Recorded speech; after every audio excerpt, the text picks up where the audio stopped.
اعوذ باللہ من الشیطان الرجیم بسم اللہ الرحمن الرحیم رب اشرح لی صدری ویسر لی امری واحلل عقدۃ من لسانی یفقہوا قولی رب یسر ولا تعسر ودمم بالخیر وبک نستعین اما بعد فاعوذ باللہ من الشیطان الرجیم بسم اللہ الرحمن الرحیم۔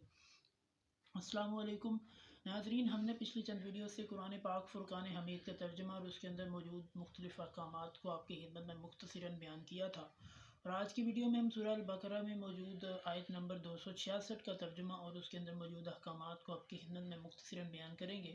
تو آئیے سب سے پہلے میں تلاوت کروں گا، اس کے بعد اس کے اندر موجود احکامات بیان کروں گا۔ اعوذ باللہ من الشیطان الرجیم بسم اللہ الرحمن الرحیم۔ أَيَوَدُّ أَحَدُكُمْ أَن تَكُونَ لَهُ جَنَّةٌ مِّن نَّخِيلٍ وَأَعْنَابٍ تَجْرِي مِن تَحْتِهَا الْأَنْهَارُ لَهُ فِيهَا مِن كُلِّ الثَّمَرَاتِ وَأَصَابَهُ الْكِبَرُ وَلَهُ ذُرِّيَّةٌ ضُعَفَاءُ فَأَصَابَهَا إِعْصَارٌ فِيهِ نَارٌ فَاحْتَرَقَتْ كَذَلِكَ يُبَيِّنُ اللَّهُ لَكُمُ الْآيَاتِ لَعَلَّكُمْ تَتَفَكَّرُونَ۔ بسم اللہ الرحمن الرحیم۔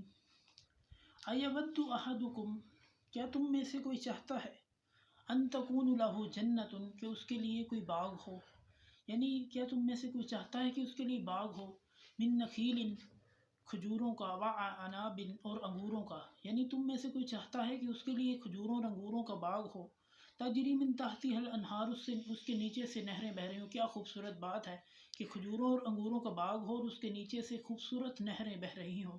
لہو فیہا من کل الثمرات، اس میں ہر قسم کے پھل ہوں، یعنی اس میں اور بھی مختلف قسم کے پھل موجود ہوں۔ وَأَصَابَهُ الْكِبَرُ، اور اس آدمی کو بڑھاپا آ جائے، یعنی جس کا باغ ہے وہ آدمی بوڑھا ہو جائے۔ وَلَهُ ذُرِّيَّةٌ ضُعَفَاءُ، اور اس کی اولاد بھی کمزور ہو، تو کیا ہو، فَأَصَابَهَا إِعْصَارٌ، تو ایک ایسا بگولا آئے، یعنی ایک ایسی آندھی آئے، فیہ نارٌ، اس کے اندر آگ ہو، یعنی آگ کی آندھی آ جائے، فاحترقت، تو سارا باغ اجڑ جائے، سارا باغ تباہ و برباد ہو جائے، تو کیا ہوگا، یعنی کہ وہ بندہ جو ہے وہ مایوسی کے علاوہ کچھ نہیں کر سکے گا، کیونکہ اس کی اولاد جو ہے وہ بھی کمزور ہے۔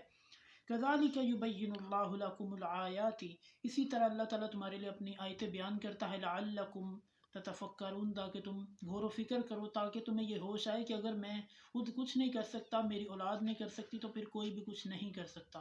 صدق اللہ العظیم۔ اگر آپ کو ہماری ویڈیو اچھی لگے اسے لائک کریں، میرے چینل کو سبسکرائب کیجیے۔ اگلی ویڈیو تک کے لیے اللہ نگہبان۔